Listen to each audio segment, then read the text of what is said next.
The billion-dollar betrayal. The ex-husband's ghost.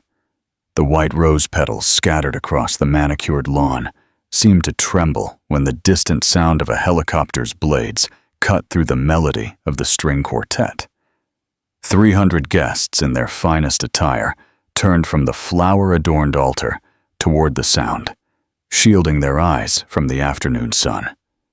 Ariana Vance, heiress to one of the country's largest pharmaceutical empires, froze at the altar. The color drained from her face as she recognized the sleek black helicopter descending onto the helipad of the family estate. What is it? Who is it? Her fiancé, Grant, gripped her arm, his gold watch digging into her skin.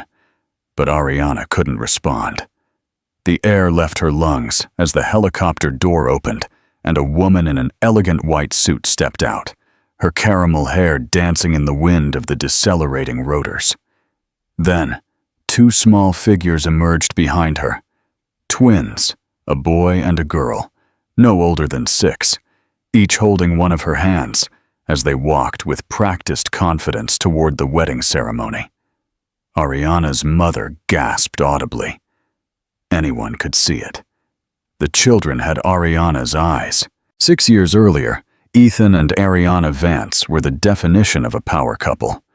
He was the brilliant heir to Vance Pharmaceuticals, she a biochemist whose research had already saved countless lives. Their wedding had been the social event of the season, their vows exchanged in the same garden where Ariana now stood with another man. Their marriage seemed perfect, passionate, supportive, and built on mutual respect. They traveled the world together, donated millions to charity, and were preparing to start a family. However, storm clouds were brewing behind the scenes. Ariana's childhood friend, Victor Thorne, had joined Vance Pharmaceuticals as CFO, bringing his sister Serena into their social circle. What no one knew was how these two siblings would systematically destroy everything Ariana and Ethan had built. Before continuing with the story, let us know where you are watching us from. The Vance estate glittered under the nightlights as impeccably uniformed waiters circulated the annual charity gala. Ethan watched his husband across the crowded ballroom, admiring how Ariana commanded attention in her emerald dress as she discussed her latest research with the Minister of Health. 6 years of marriage had only deepened his attraction to her brilliant mind and kind heart. "She's quite special," said Victor, appearing next to Ethan with 2 whiskeys. "You're a lucky man." Ethan accepted the drink with a smile. "I know. The clinical trials for her cancer treatment protocol are showing incredible results. The board is thrilled." Victor nodded, his eyes following Ariana as she laughed at something Serena had said. "Must be nice to have beauty and brains under the same roof." "We're trying to have a baby, you know," Ethan confided, the whiskey loosening his usual reserve. "Ariana has been tracking everything. She says the timing is perfect this month." Victor's smile tightened almost imperceptibly. "Parenthood, huh? That will change everything." Later that night, Ariana emerged from their ensuite bathroom to find Ethan sitting on the edge of their bed, his phone in her hand. His face was unrecognizable, contorted with rage and betrayal. "Ethan, what are you doing with my phone? Who is Marco?" Her voice was dangerously quiet. Ariana's brow furrowed in confusion. "Marco? I don't know any—" "Don't lie to me." He thrust the phone at her, displaying text messages he had never seen before. Intimate messages, explicit plans for encounters. 3 months you've been seeing him? In our bed, Ariana? While I traveled for work? Ariana, I have never seen these messages before. I don't know any Marco." His hands trembled as he scrolled through conversations that appeared to be from his number, but contained words she had never written. Your perfume was on his clothes. Ariana knew things about our house that only someone who had been here would know. Ariana stood up, running his hands through her dark hair. "Victor found it. The private investigator confirmed everything." "Victor!" Ariana's mind raced. "Ethan, these are fake. Someone planted these messages. I would never. The bedroom door opened, and Victor entered without knocking. Security found this in his car. He handed Ethan a small bag containing a man's watch and a hotel keycard. I've never seen them before, Ariana cried out, trying to reach for Ethan, who recoiled as if his touch burned him. Get out, Ethan whispered, then louder. Get out of my house. Ethan, please, I'm your husband. I love you. Tears streamed down his face as Victor signaled the security guards waiting in the hallway. Not anymore. I want the divorce papers drafted tonight, Victor. I've already taken care of that, Victor replied, not meeting Ethan's desperate gaze. The next moments passed in a horrible blur as security escorted Ethan out of the bedroom. He pleaded with Ariana to listen, to think logically. Why would he cheat when they were trying to have a baby? But rational thought had abandoned him, replaced by a primal rage, fueled by what seemed like irrefutable evidence. In 30 minutes, Ethan found himself standing in the driveway in his pajamas, watching staff toss hastily packed suitcases into the trunk of his car. Ariana watched from the balcony. Her face was a stone mask, while Victor stood beside her, a hand on her shoulder in apparent consolation. His access cards have been deactivated, the head of security informed him coldly. His accounts will be frozen by the morning. Ms. Vance suggests you do not attempt to contact him or anyone at the company. Rain began to fall as Ethan sat in his car, gasping for air between sobs. His phone buzzed with a notification. Access to his email was revoked. Then another. His building access was terminated. Then a third, a preliminary notice of the divorce proceedings. 8 kilometers from the estate, he pulled into a 24-hour superstore parking lot and sat shivering under the fluorescent lights. This couldn't be happening. There had to be an explanation. Someone had set him up. But who? And why? His mind immediately went to Victor's strange behavior over the last few months. The way he seemed to appear whenever he and Ariana disagreed. The subtle suggestions that perhaps he was working too hard or traveling too often. Then a wave of nausea hit him, a familiar feeling from the last few mornings that he had attributed to stress. With trembling hands, he went into the pharmacy and bought a pregnancy test. 3 minutes later, staring at the positive result in the sterile pharmacy restroom, Ethan Wells' world completely collapsed. He was pregnant with Ariana's child, homeless, and facing a vicious divorce orchestrated by someone he now suspected had been plotting this for months. At dawn, he parked near Ariana's office building, determined to make her listen, but security intercepted him before he reached the door. Ms. Vance does not want to see you, Mr. Wells, the guard said, awkward but firm. Tell her I'm pregnant, he pleaded. Please, just tell her that. The guard disappeared inside. 10 agonizing minutes later, he returned. Ms. Vance says that given your infidelity, she has no reason to believe the child is yours. Her lawyer will contact you about a paternity test after the birth. Ethan's knees buckled at the cruelty of it. Through the glass doors, he could see Victor watching from the lobby, his expression unreadable. That afternoon, he found his credit cards had been canceled. By evening, his closest friends had stopped returning his calls, all part of the same social circle as Ariana. By dusk, he was sleeping in his car in a superstore parking lot, 7 weeks pregnant and utterly alone. He didn't know it yet, but the ultrasound he would have 2 weeks later would reveal an even bigger shock. Twins. The first glimmer of hope came in the form of Agnes Dubois, an elderly woman who found Ethan vomiting next to his car one early morning. Are you pregnant or are you dying, dear? Agnes observed with surprising frankness. Either way, you need help. Agnes, a widow who had lost her only daughter to cancer years before, offered Ethan her daughter's former bedroom until he could figure things out.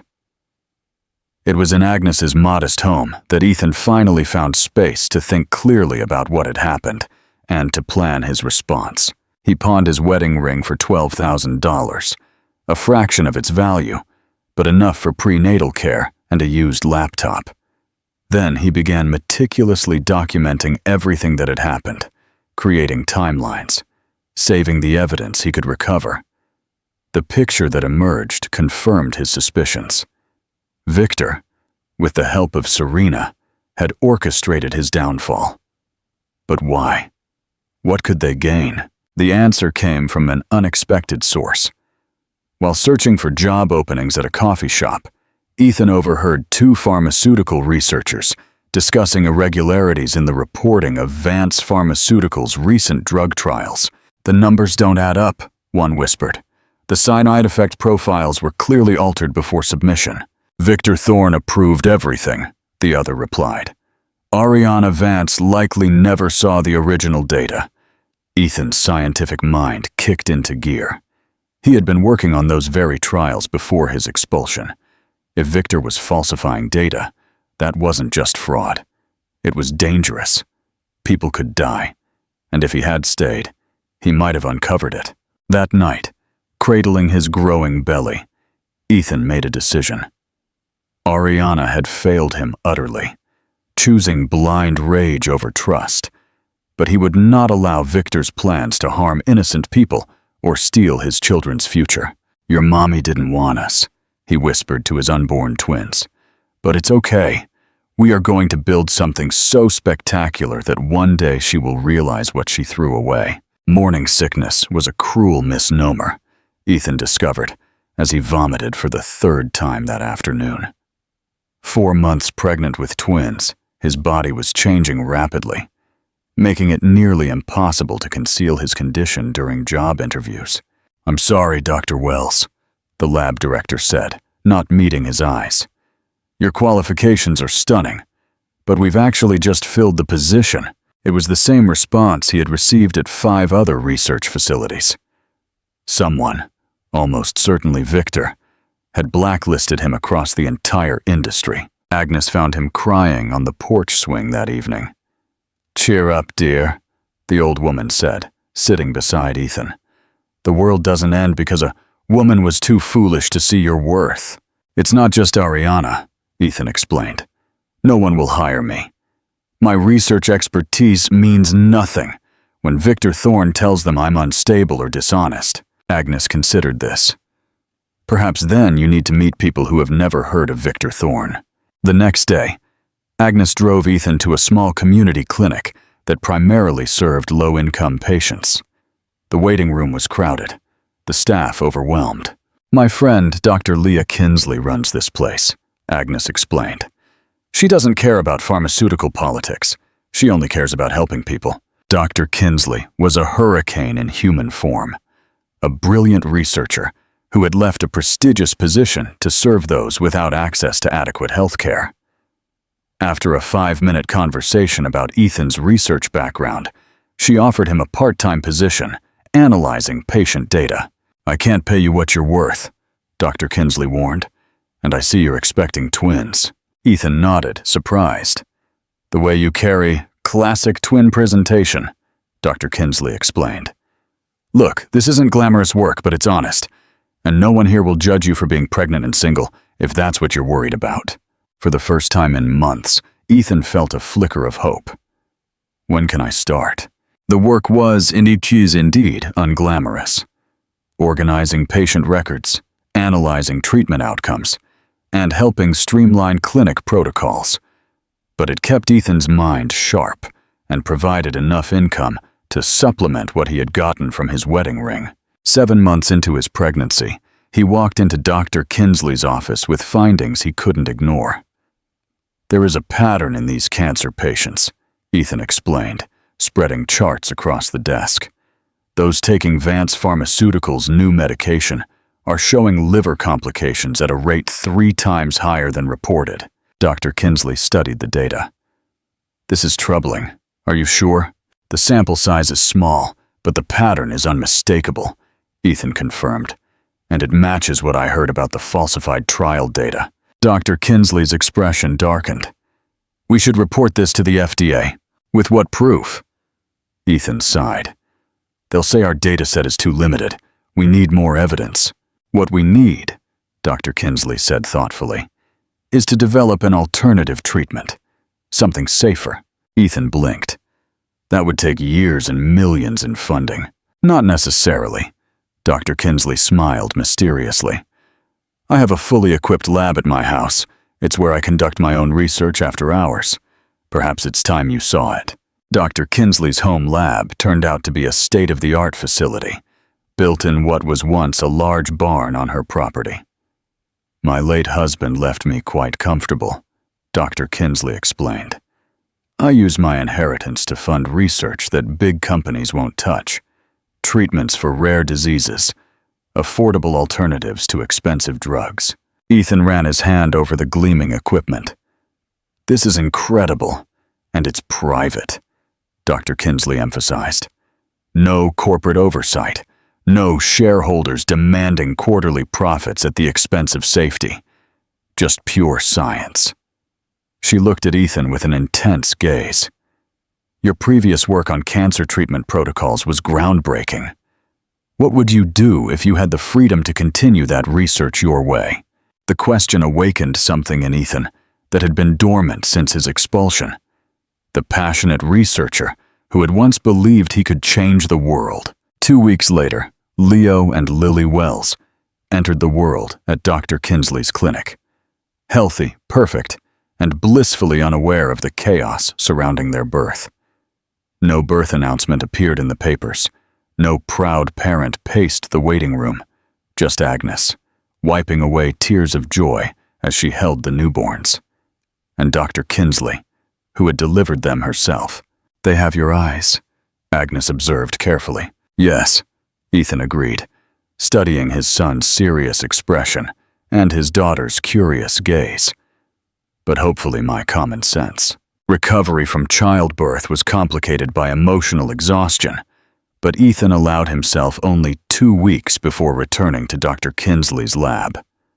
Often with the twins sleeping nearby in a portable crib, days turned into weeks, weeks into months, as Ethan refined his research, focusing on developing a cancer treatment with significantly fewer side effects than Vance Pharmaceuticals' star drug. When the twins were 8 months old, the breakthrough arrived.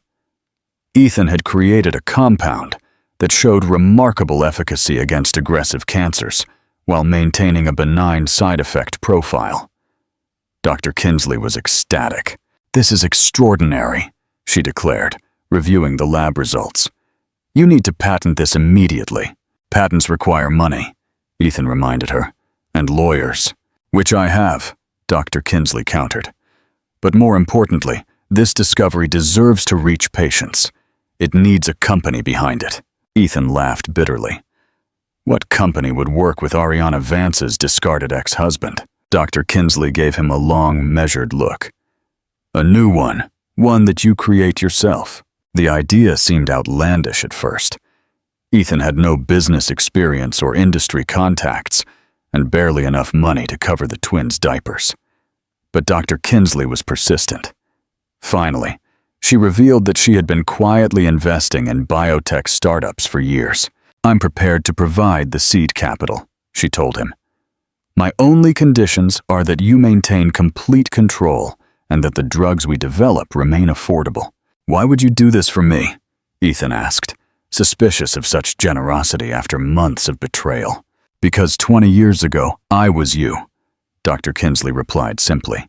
Brilliant, betrayed, and underestimated. The man who did it to me went on to become a pharmaceutical giant, selling drugs at 20 times their cost of production. I've spent 2 decades looking for someone who could help me change that system. She smiled at the twins playing on a nearby blanket. Consider it my investment in the next generation. Phoenix Therapeutics was born in Dr. Kinsley's barn lab, with Ethan using his own family name, Ethan Wells, to avoid immediate association with Vance Pharmaceuticals. Their first patent application sailed through. Victor and Serena remained completely oblivious that their former colleague was building a rival company. By the time the twins turned 2, Phoenix Therapeutics had secured FDA approval for its first drug and had begun small-scale production. Dr. Kinsley's industry contacts proved invaluable, opening doors that would have remained firmly shut for Ethan alone. Their first major contract came from the Mercy Hospital network, which had been struggling with the high cost and worrisome side effects of Vance Pharmaceuticals' cancer treatments. Phoenix Therapeutics offered an effective alternative at half the price, with significantly better patient outcomes. The announcement made small ripples in industry publications. Newcomer Phoenix Therapeutics, led by scientist Ethan Wells, secures multi-million-dollar contract with Mercy Hospital Network, challenging established players in the oncology drug market. At Vance Pharmaceuticals, the news received little attention. A new competitor was not unusual in their industry, and the company name raised no red flags. It was only when their largest hospital client announced they were switching providers that alarms began to sound. Victor Thorne stormed into Ariana's office, tossing a report onto her desk. "We just lost Central Medical to a startup called Phoenix. That's $30 million in annual revenue, Ariana." Ariana, now more involved in the social aspects of the business than the scientific work that had once impassioned her, barely looked up. "Then offer them a better deal." "I did," Victor snapped. "They refused. They said Phoenix's medication has superior results and fewer side effects. Their exact words were, 'The Vance product doesn't compare.'" This finally captured Ariana's attention. "That's impossible. Our R&D team has been working on that formulation for years." "Well, apparently this person, Ethan Wells, solved in 2 years what our team couldn't manage in 5. Victor's tone was carefully calibrated to suggest incompetence rather than his own sabotage of Vance's research. Ethan Wells. Ariana frowned, the name stirring something in her memory. "No one knows much about him," Victor continued smoothly. "He appeared out of nowhere about 3 years ago. Very private. Never gives interviews, but his science is apparently exceptional. I want to meet him," Ariana decided. "Set up a dinner. Perhaps we should consider acquiring Phoenix instead of competing with it." Victor's expression tightened almost imperceptibly. "I'll try, but my sources say he rejects most meeting requests, especially from Big Pharma." "Everyone has their price," Ariana replied dismissively, returning to the social calendar on her desk, where Serena had marked several charity galas they would attend together. Meanwhile, across the city, Ethan sat in the modest but growing headquarters of Phoenix, reviewing his latest financial projections, while the twins colored quietly in his office's small play area. "Vance Pharmaceuticals lost another contract today," his assistant mentioned, placing fresh reports on his desk. "Their stock dropped 8%. Ethan allowed himself a small smile. "How unfortunate for them." "There's this too," the assistant added, sliding a business magazine across.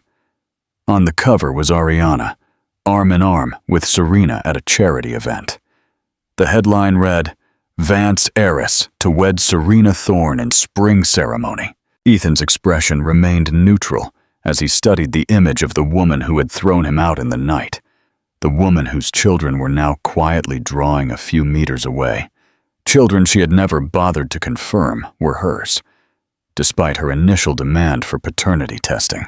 "Daddy, look!" Lily held up a drawing of what appeared to be their small family.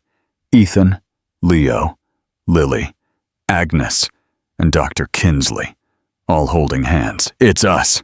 "That's beautiful, sweetheart," Ethan replied, his voice steady despite the emotions swirling inside.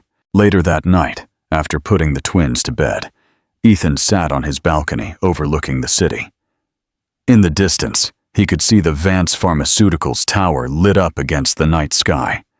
3 years of strategic work had turned Phoenix into a formidable competitor, one that was beginning to seriously impact Vance's profitability, but that had never been his main goal. His phone buzzed with a message from his investigator, a former patient whose life had been saved by Phoenix's medication, and who now used his skills as a financial analyst to track Vance Pharmaceuticals' activities, found something significant in their quarterly reports. Hidden inconsistencies suggest at least $50 million is unaccounted for. Need to dig deeper. Wedding date also confirmed, May 15th. May 15th.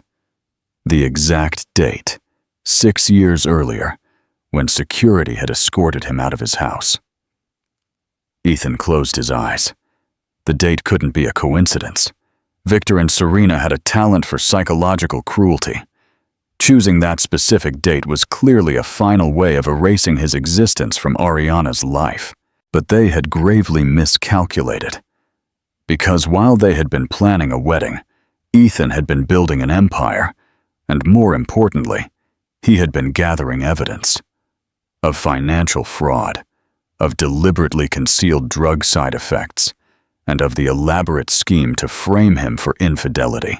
The twins deserved to know their mother, Dr. Kinsley had repeatedly told him, and Ariana deserves to know what Victor did. Ethan had resisted for years, protecting the peaceful world he had created for his children. But seeing the wedding announcement, planned for the anniversary of his greatest humiliation, something crystallized within him. It was time for the truth to come out. All of it. The Vance estate had never looked more magnificent. Thousands of white roses adorned the garden, where 300 guests had gathered to witness the union of Ariana Vance and Serena Thorne. String musicians played softly as the guests took their seats, their murmured conversations creating a gentle hum of anticipation. Ariana stood at the altar, handsome in her custom-tailored tuxedo, though close observers might note the slight hollowness in her eyes. In the front row, her parents exchanged worried glances. They had never quite warmed up to Serena, though they had kept their reservations private. Victor Thorne, serving as best man, surveyed the scene with ill-concealed satisfaction. Everything had gone according to plan. Within months of Ethan's expulsion, he had introduced his sister to Ariana. Her calculated affection had been the perfect distraction from Ariana's occasional questions about the evidence against Ethan. Meanwhile, Victor had systematically rerouted company funds, established offshore accounts, and positioned himself to eventually take over Vance Pharmaceuticals completely. The wedding officiant took his position. The music changed to the wedding march. Serena appeared at the end of the aisle in a designer gown that cost more than most people's homes. And then, the distant sound of helicopter blades. At first, guests assumed it was part of the celebration, perhaps an elaborate entrance or a surprise planned by the bride. But Ariana's expression of confusion quickly turned to alarm as the black helicopter descended toward the estate's helipad. "What's going on?" Serena demanded, reaching the altar as guests began to turn toward the noise. Ariana didn't answer. Something about the helicopter felt strangely familiar. The ceremony ground to a halt as the helicopter landed. Security personnel moved uncertainly toward the helipad, unsure whether to intervene, as no one had authorized them to stop the aircraft. Then, the door opened, and he stepped out. Even from a distance, Ariana recognized him immediately.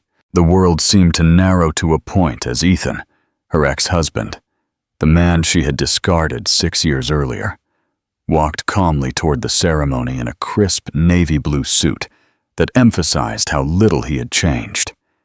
His hair was different, his posture more confident, but his face stirred something deep within her that she had desperately tried to forget. Then, 2 small figures emerged from the helicopter behind him, a boy and a girl holding his hands, looking around with curious expressions that mirrored Ariana's own when faced with something new. "Oh my God," whispered Ariana's mother, rising from her seat. "Robert, look at them." Ariana's father also stood, his face pale with shock. "They have her eyes, Ariana's eyes." Murmurs rippled through the crowd as Ethan and the children walked deliberately toward the ceremony. Security looked to Ariana for direction, but she remained frozen, unable to process what she was seeing. "What is this?" Serena hissed, grabbing Ariana's arm. "Who is that man? Why is he here with those children?" Victor stepped forward, his face contorted with rage and fear. "I'll handle this." He signaled to security, but Ethan's calm voice cut through the chaos. "I wouldn't, Victor, unless you want your financial activities made public now, rather than in tomorrow's newspapers." Victor hesitated as Ethan and the children reached the edge of the seating area. The twins, impeccably dressed and remarkably poised for their age, stayed close to their father, studying the scene with intelligent eyes. "Ariana," Ethan said, his voice carried across the now silent gathering. "Meet your children, Leo and Lily, the ones you never knew existed when you threw me out 6 years ago." The collective gasp from the guests was audible. Ariana's mother pressed a hand to her mouth, tears filling her eyes as she looked at her grandchildren for the first time. "That's impossible," Serena spat. "He's lying! Ariana, tell everyone he's lying!" But Ariana couldn't speak. She was looking at the children, at the boy whose serious expression and thoughtful eyes were eerily familiar, at the girl whose determined stance mirrored her own in childhood photographs.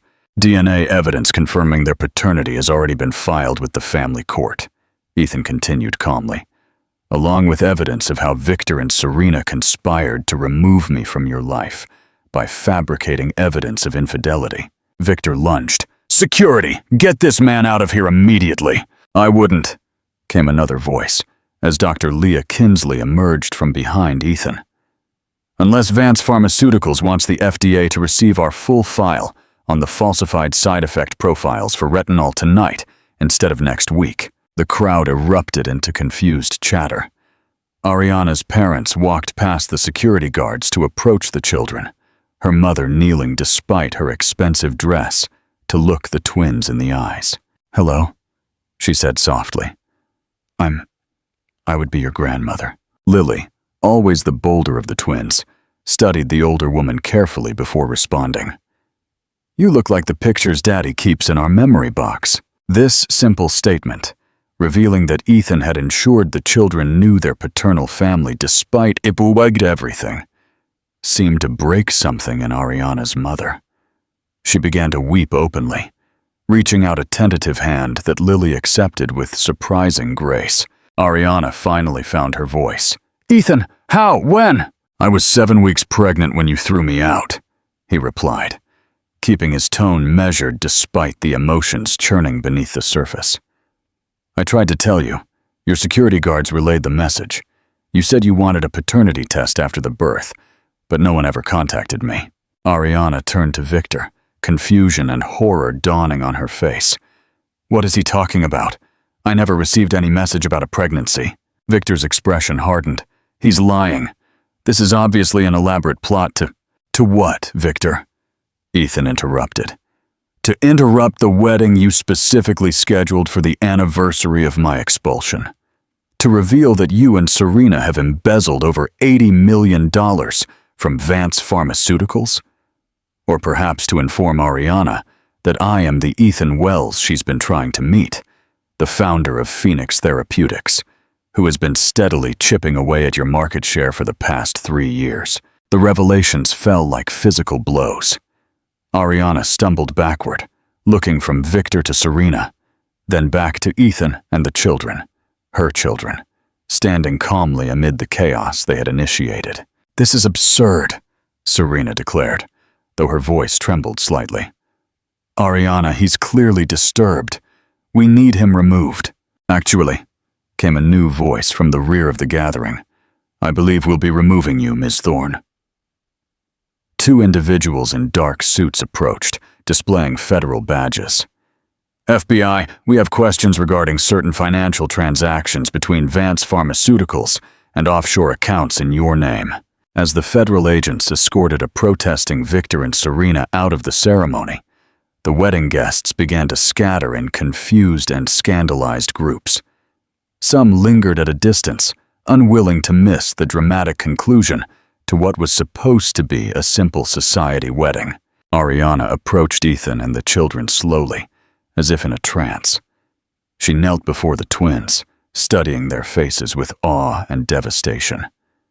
"Hello," she said simply, her voice thick with emotion. Leo, always the more cautious twin, hid partly behind his father's leg. But Lily met her mother's gaze directly. "You look like your pictures too," she informed her formally. "But Daddy's are from when you were happier." Ariana's eyes filled with tears. "I'm sorry. I didn't know about you. I would have—" Her voice trailed off as the enormity of what she had missed enveloped her. "Perhaps we should continue this conversation somewhere more private," Ethan suggested, glancing at the remaining onlookers. "Your parents are welcome to join us." Ariana nodded wordlessly. She then turned to find her mother and father already standing nearby, unable to take their eyes off their grandchildren. "The helicopter is waiting," Ethan added, "unless you'd prefer to stay and explain to your guests why there won't be a wedding today." As they walked toward the helipad, Ariana found herself next to Ethan, the twins a little ahead with her fascinated parents. "Why now?" she asked quietly. "After 6 years, why choose this moment?" Ethan's expression remained carefully neutral. "Because the twins deserve to know their father, because your parents deserve to know their grandchildren, and because Victor and Serena were about to complete their takeover of your company, leaving you penniless and potentially implicated in their crimes." He paused. "The timing of the wedding date, the anniversary of when you threw me out, simply provided a certain poetic symmetry." In the helicopter, as they flew toward Ethan's home, Ariana watched her children excitedly point out landmarks below. They were bright, articulate, and obviously well-raised. The life Ethan had built without her suddenly seemed to materialize in her mind. The birthdays she had missed, the first steps, the first words, the bedtime stories, and the morning breakfasts. 6 years of memories she would never recover. "Where are we going?" Ariana asked softly. "My house," Ethan replied. "There are documents you need to see, evidence of what Victor and Serena have been doing to your company." And he hesitated. "Things the children want to show you." The helicopter landed on the rooftop helipad of a sleek building bearing the Phoenix Therapeutics logo. As they descended into a penthouse, Ariana realized with growing shock the scale of Ethan's success. This wasn't just a company. It was an empire built from scratch in 6 short years.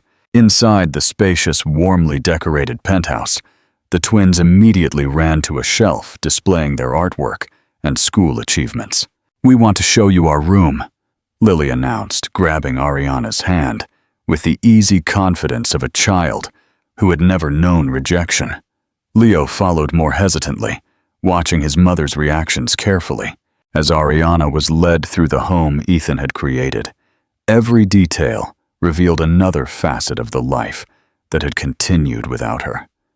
Family photos from vacations and birthdays, evidence of the twins' distinct personalities in their carefully decorated bedroom, bookshelves filled with well-loved stories. In the twins' room, a space divided to reflect their different interests. Lily's half filled with astronomy decorations and science projects, Leo's with books and intricate building sets. Ariana noted a small box on a shelf labeled Daddy. "Can I show Mommy?" Lily asked, as Ethan appeared in the doorway. At Ethan's nod, Lily retrieved the box and opened it to reveal newspaper clippings, photographs, and even the wedding announcement for Ethan and Ariana from years ago. "Daddy made this so we could know you," Lily explained, as if it were the most natural thing in the world. "He said you were very smart, and that's why we're smart too." Ariana looked at Ethan in disbelief. Despite everything she had done, or failed to do, he had ensured his children knew her, at least in some capacity. "I'll give you some time with them," Ethan said quietly. "When you're ready, we need to discuss Victor's activities. Your parents are in the living room."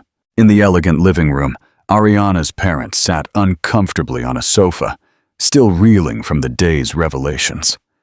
Ariana's father, Robert Vance, a formidable businessman in his own right, looked completely lost, as he accepted a cup of tea from Ethan. "How could we not know?" he asked, his voice heavy with regret. "Our own grandchildren." "Victor was very thorough," Ethan replied, without bitterness. "He intercepted communications, falsified documents, and ensured Ariana received only the information that served his purposes." "But why?" Ariana's mother asked. "What could he gain?" Ethan opened a laptop on the coffee table. "Control of Vance Pharmaceuticals. He and Serena have been systematically embezzling funds, while simultaneously setting Ariana up to take the blame for covering up dangerous side effects of their drugs. They plan to complete the asset transfer within months of the wedding." Robert Vance studied the complex financial records with growing horror. "These are board-level financial reports. How did you get this?" "I have sources inside Vance Pharmaceuticals," Ethan acknowledged. "People who remained loyal to the company's original mission rather than Victor's." Ariana entered the room, visibly emotional from her time with the children. "They're incredible," she said simply, looking at Ethan with new eyes. "How did you do it? Raise them so well while building a company from scratch?" "I had help," Ethan replied. "Dr. Kinsley, for one, and an old woman named Agnes, who took me in when I was homeless. And pregnant." "Homeless?" Ariana's mother repeated, horrified. "Yes," Ethan confirmed, his tone clinical rather than accusatory. "When Ariana ordered me out of our house, my accounts were frozen, my credit cards canceled, and my reputation destroyed. I slept in my car for 2 weeks before Agnes found me vomiting in a parking lot from morning sickness." The stark reality of what Ethan had endured hit Ariana like a physical blow. "I never knew," she whispered. "Victor told me you had moved in with your lover."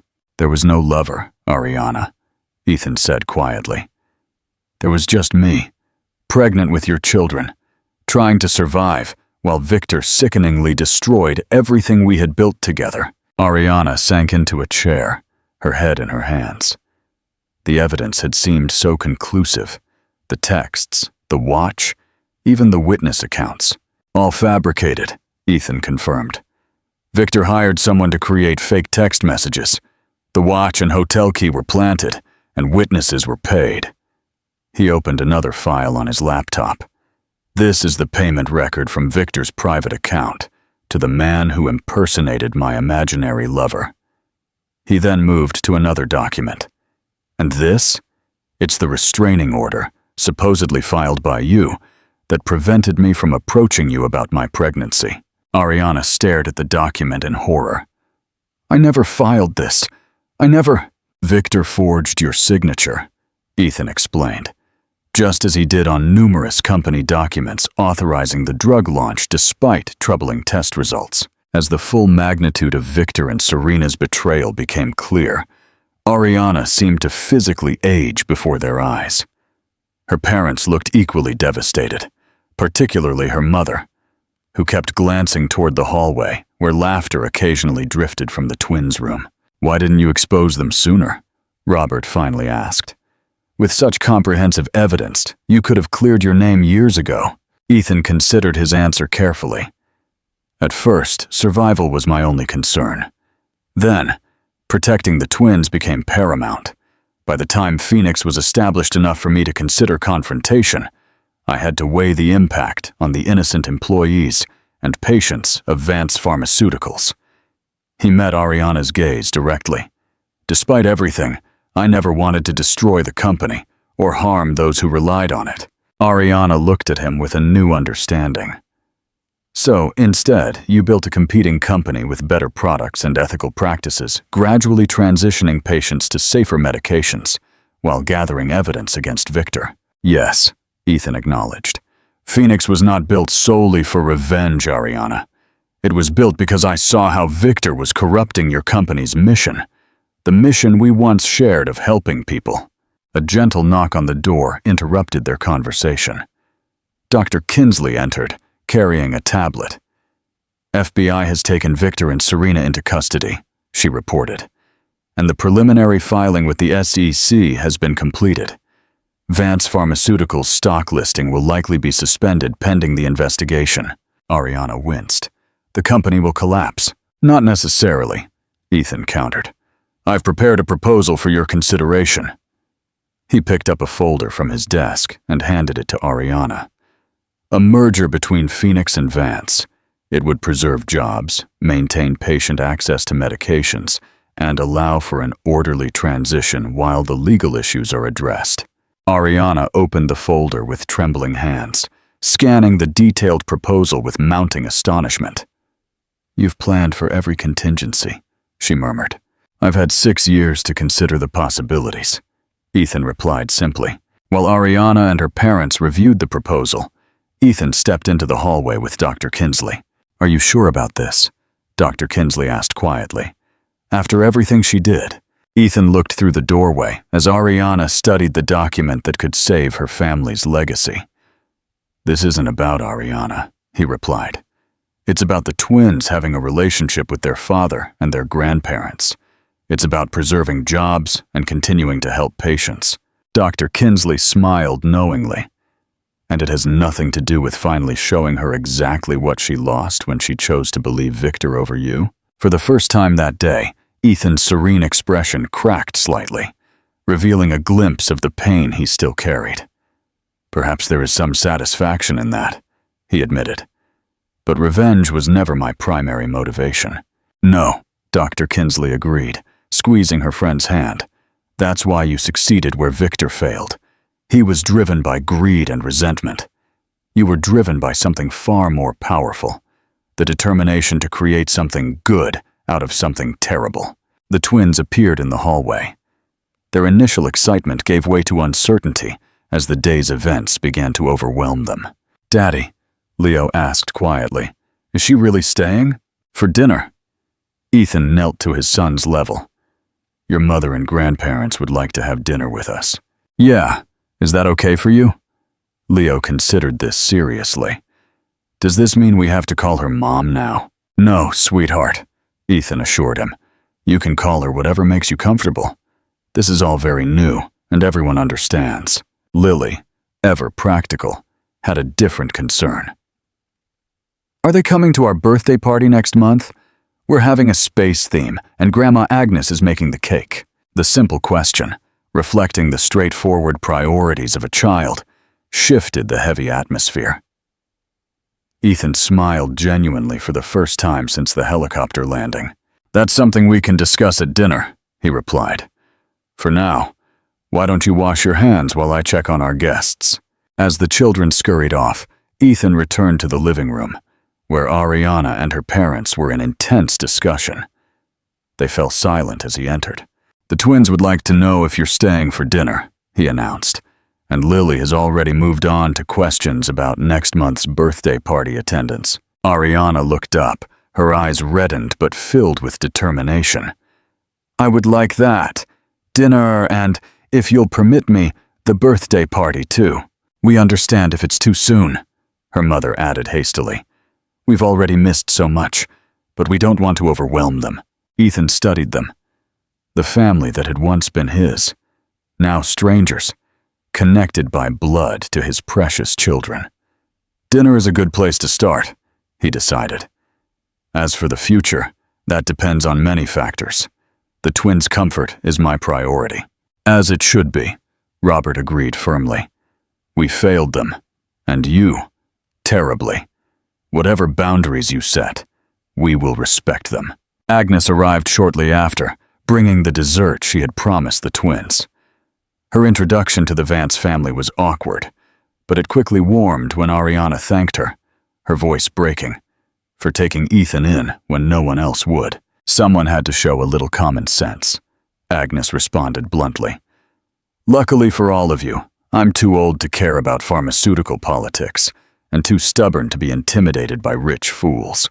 The dinner that followed was surreal, the blending of two worlds that had existed in parallel for 6 years. The twins, as adaptable as children often are, seemed to accept the sudden appearance of grandparents with remarkable ease. Ariana, however, watched her children with an expression of wonder mixed with deep loss, keenly aware of every reference to events she had missed.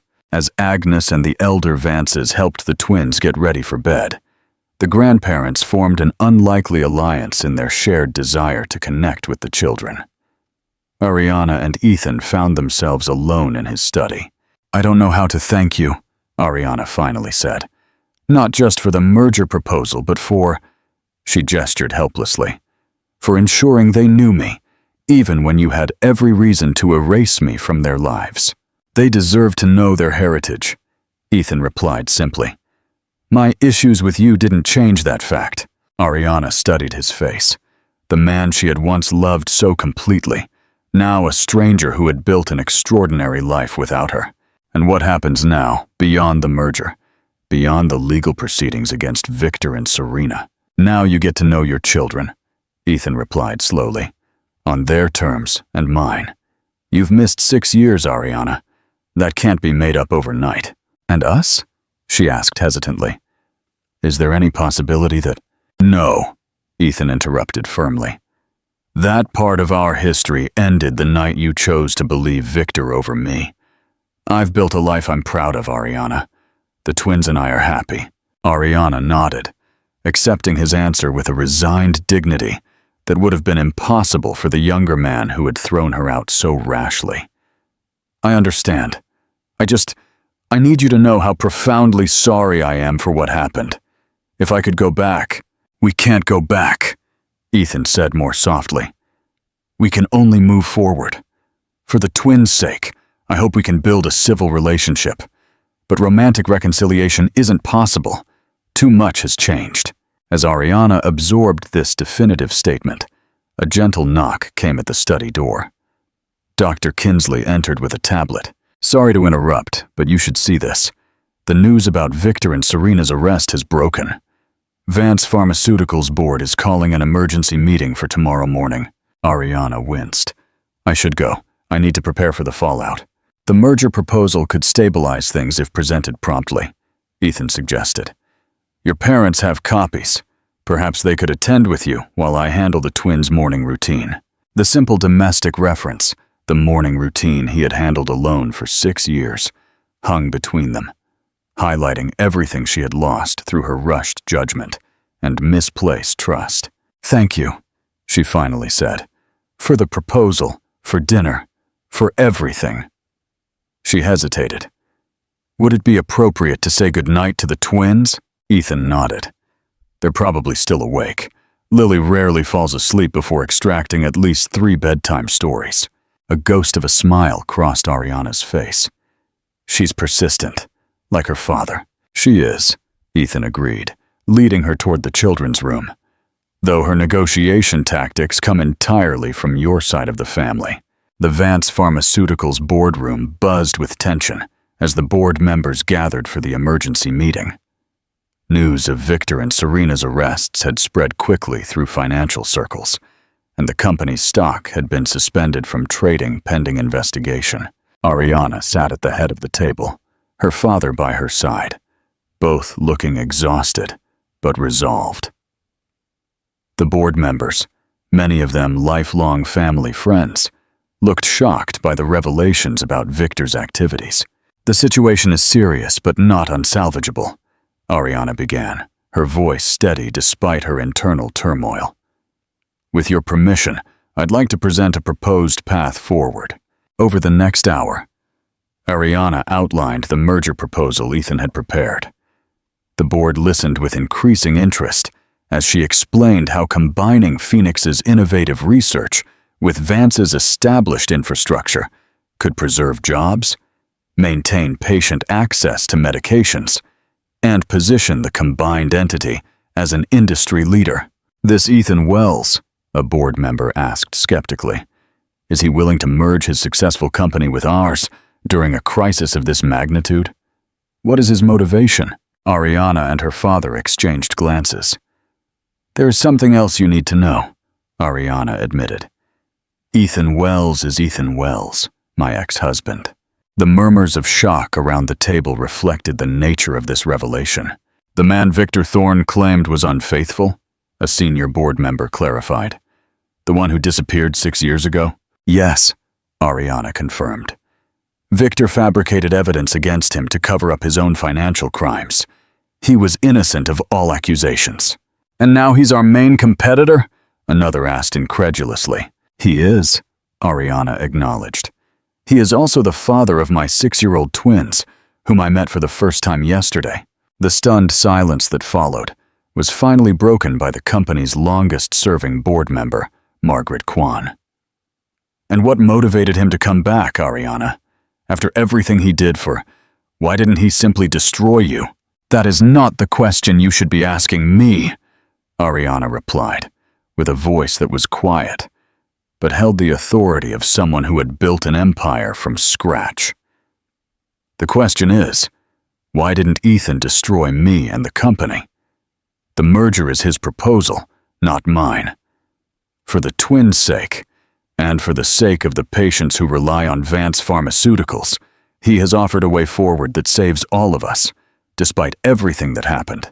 Ariana's response, honest and direct, silenced the room. The merger was unanimously approved. The merger announcement grabbed headlines in every business publication. Phoenix and Vance Pharmaceuticals announce historic merger. CEO Ethan Wells, revealed as ex-husband of Ariana Vance, in stunning corporate and personal reconciliation. The personal aspect of the story, the wronged husband who returns triumphantly with hidden children and a superior company, captured the public's imagination. Interview requests flooded in, all of which Ethan politely but firmly refused. This is not a tabloid drama, he told his PR team. It is a business merger, with personal elements that are not for public consumption. As the weeks passed, Ariana's relationship with the twins gradually deepened. Leo began to let down his guard, especially after discovering their father's extensive library and their shared interest in geology. Lily simply adopted Ariana as if she had always been present, practically incorporating her into her broad view of the world. The twins' upcoming 7th birthday became a focal point. Ariana, eager to make the occasion memorable, consulted repeatedly with Ethan about appropriate gifts and arrangements. Nothing extravagant, he warned. They don't need to be showered with expensive gifts to make up for lost time. I know, Ariana assured him, but I would like to contribute something meaningful to the space theme Lily requested. The day before the celebration, Ariana showed up at Ethan's penthouse with Dr. Kinsley, who had become an unexpected ally in helping navigate their new relationship with their children. We have a proposal, Dr. Kinsley announced. For the birthday party, Ethan raised an eyebrow. I thought everything was settled. Agnes is making the cake, the decorations are ready, and the planetarium visit is booked for tomorrow morning. This would be an addition, Ariana explained. With your approval, of course. She described her idea. A professional observatory had agreed to a private evening viewing session after the planetarium visit. The twins and their friends would have access to powerful telescopes during an unusually clear night when several planets would be visible. That's perfect, Ethan acknowledged. Lily will be ecstatic. And for Leo, Ariana continued more hesitantly. I've arranged for a geologist from the Museum of Natural History to bring several rare specimens for him to examine, including, she added with a small smile, a fragment of the Barringer meteorite. Ethan looked at her with new appreciation. You've been paying attention to their interests? Of course, Ariana replied simply.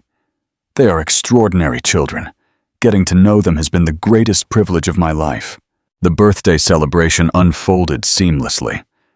The twins, surrounded by school friends and family from both sides of their unusual family, blossomed under the attention. Agnes and Ariana's father had formed an unexpected alliance, coordinating decorations and food with military precision. Robert Vance, initially awkward with the children, had found his niche helping Lily organize her growing rock collection. At the observatory that night, after the other children had been picked up by their parents, the core family group remained. Leo moved from telescope to telescope with boundless enthusiasm, while Lily carefully recorded her observations in a notebook Ariana had given her. While the children were busy with Dr. Kinsley and the elder Vances, Ethan found himself standing next to Ariana at the observatory railing, looking at the city lights. "Thank you," she said quietly, "for allowing me to be part of today." Ethan nodded, his expression softening in the dim light. "You did well. The observatory was the perfect gift." "I meant what I said earlier," Ariana continued carefully. "Getting to know them, even with all the years I've missed, is the greatest gift I could have received." Ethan turned to study her, the woman he had once loved completely, now a different person shaped by loss and revelation. "You've changed," he observed. "I had to," Ariana replied simply. "The man you were 6 years ago lost everything that mattered because he couldn't see what was right in front of him." "Not everything," Ethan corrected, looking at the twins. "They are still yours, in the ways that matter most." "Because of you," Ariana acknowledged. "Because despite everything, you made sure they knew who I was." A comfortable silence fell between them, not the intimacy of their former relationship, but something new, a shared appreciation for the extraordinary children they had created, and the complex path that had led them to this moment. "Daddy, Mommy!" Leo called excitedly, the parent designations now coming naturally from him. "They found Saturn's rings! Come look!" As they moved to join their children, Ethan paused. "Ariana, I know we can never go back to what we were, and I've accepted that. But I want you to know I am grateful for this second chance to be in their lives, and in ours, if only as co-parents and business partners." Ethan considered his words carefully.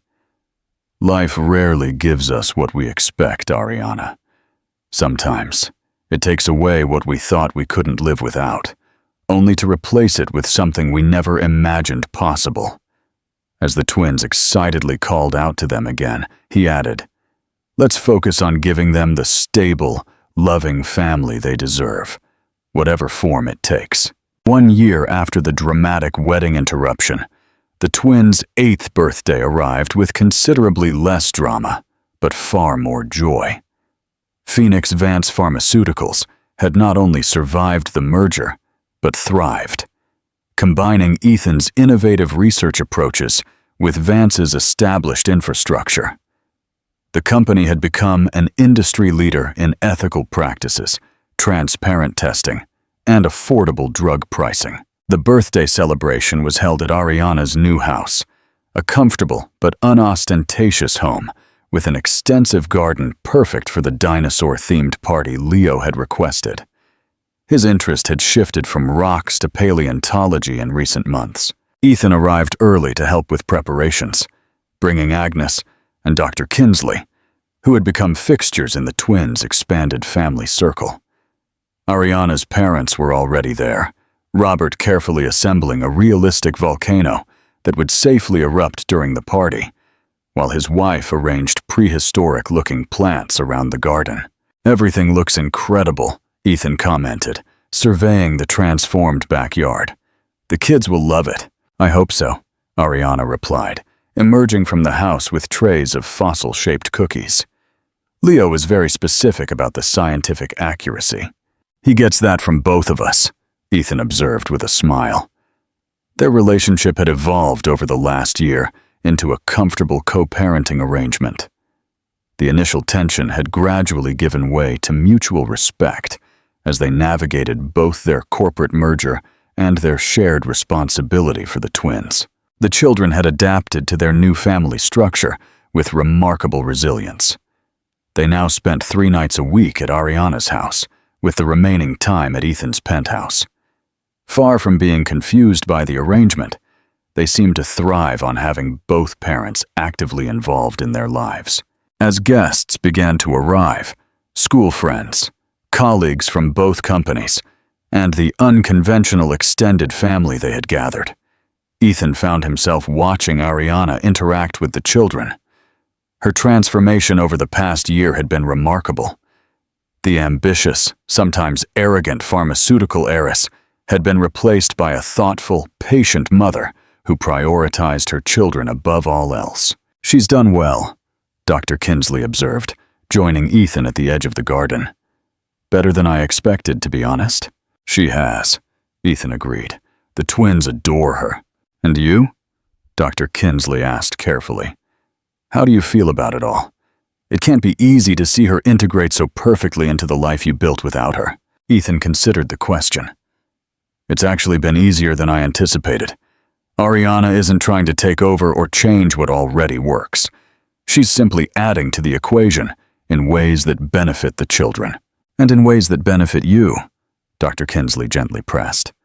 Come on, having a co-parent after 6 years of doing it all alone must be a relief. It is, Ethan acknowledged, though sometimes I feel guilty about it. After everything that happened, should I allow her to make my life easier? Dr. Kinsley smiled knowingly. Forgiveness isn't just about her, Ethan. It's about freeing yourself from the weight of the past. Before Ethan could respond, another guest arrived. Dr. David Chen, Dr. Kinsley's son, carrying an elaborately wrapped gift. Over the past year, David had become a frequent visitor to family gatherings.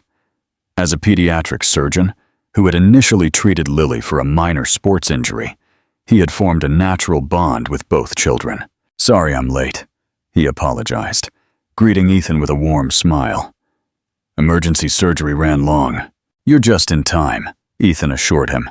The volcano eruption isn't scheduled for another 30 minutes.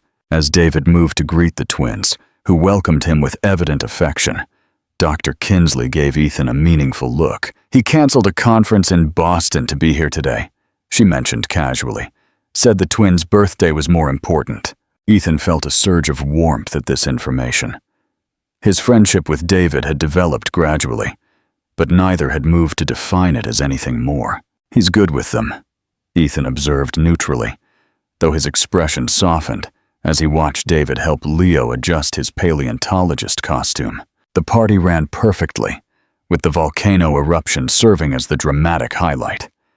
Leo and Lily, surrounded by friends and their unconventional extended family, beamed with happiness as they blew out the candles on their dinosaur cake.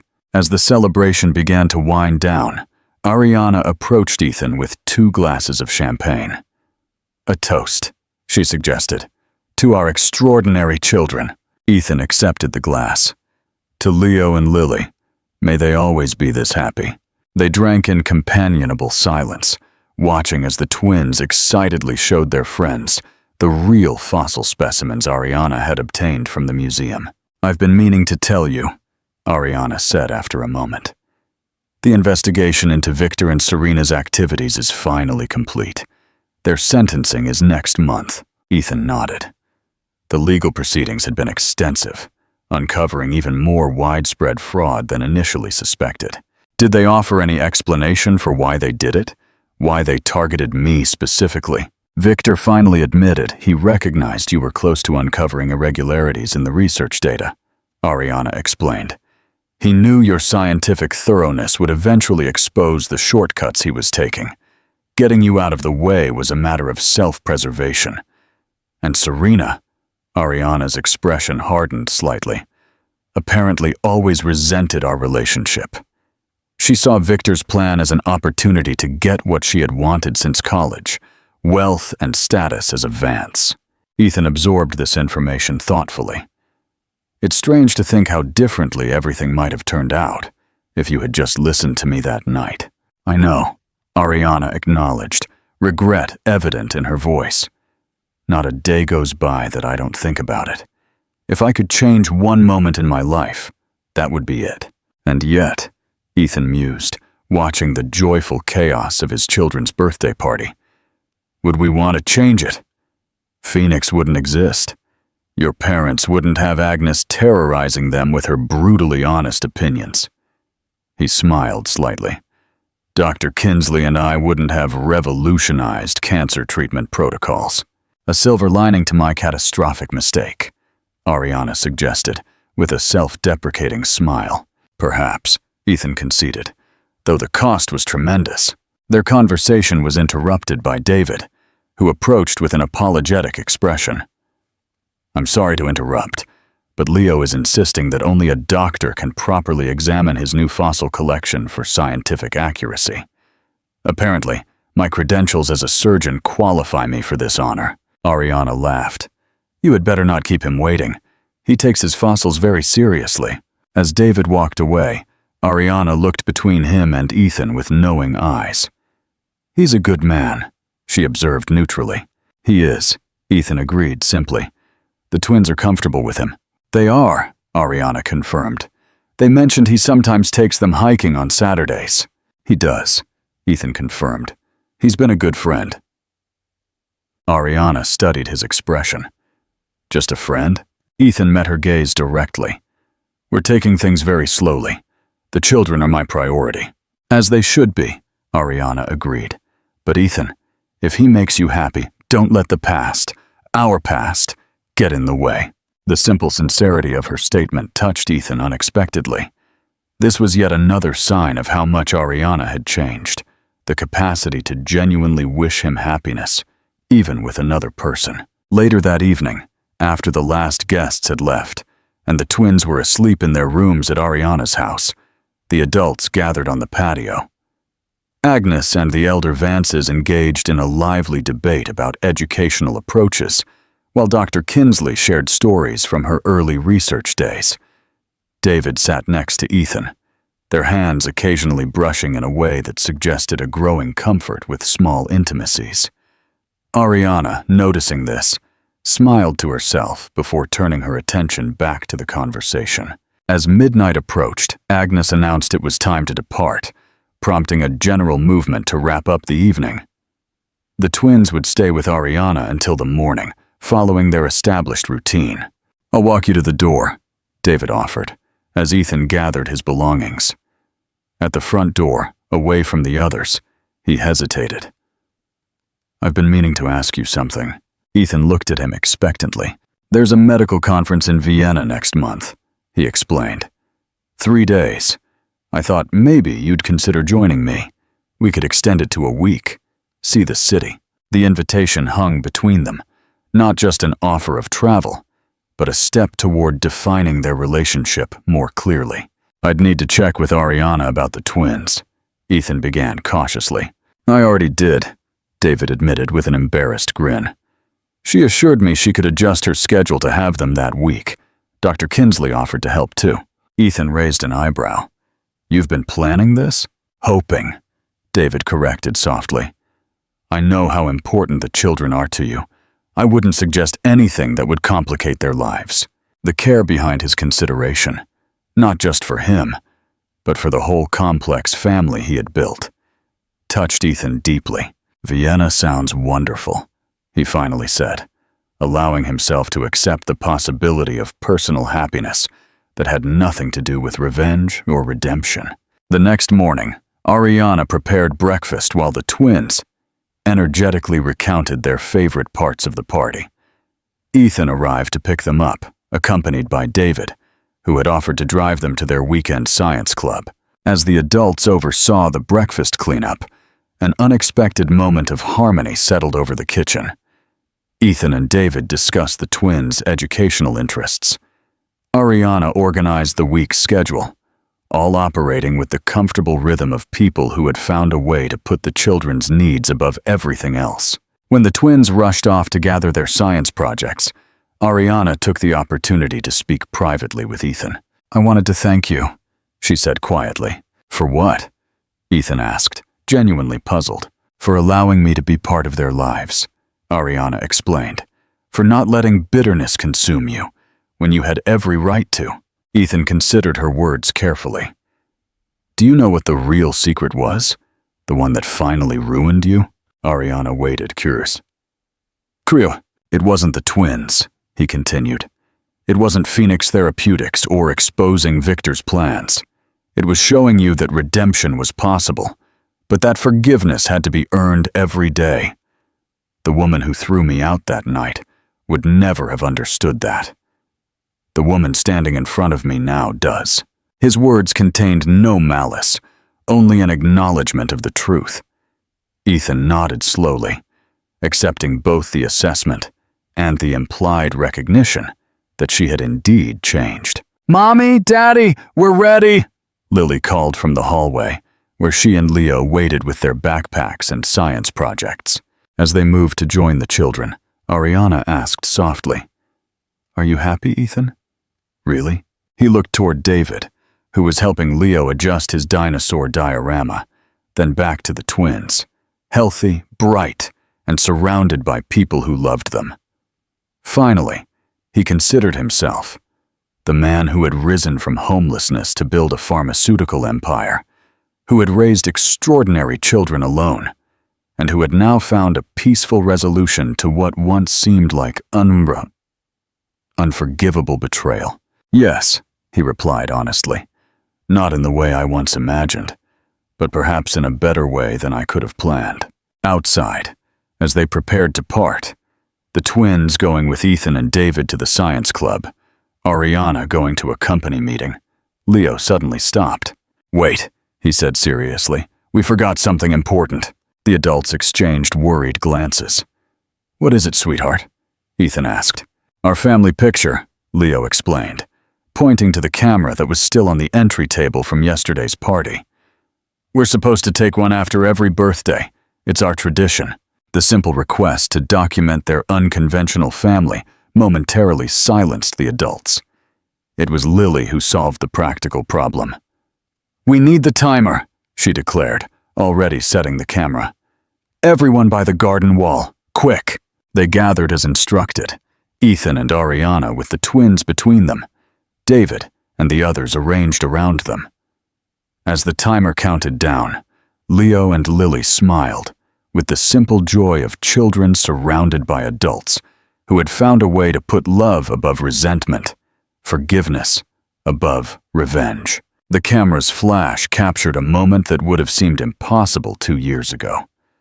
A family not perfect by conventional standards, but one forged through extraordinary circumstances into something resilient and real. Later that night, as Ethan reviewed work documents while the twins completed homework at his dining table, his phone buzzed with a message from Ariana. She had sent the family photo accompanied by a simple text. "Not what either of us imagined, but perhaps better than we planned.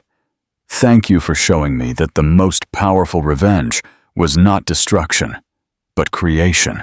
Ethan studied the image, his children's joyful faces surrounded by the unusual extended family they had assembled. Ariana was right. The revenge he ultimately took was not to destroy her or her company. It was to create something so extraordinary from the ashes of betrayal that it transformed everyone it touched, including, most surprisingly, herself. What would you have done in Ethan's position? Would you have chosen revenge, reconciliation, or something completely different? The decisions we make in our darkest moments often reveal our true character more than our actions in times of happiness. If you enjoyed this story of resilience, redemption, and the complex nature of forgiveness, consider subscribing to our channel.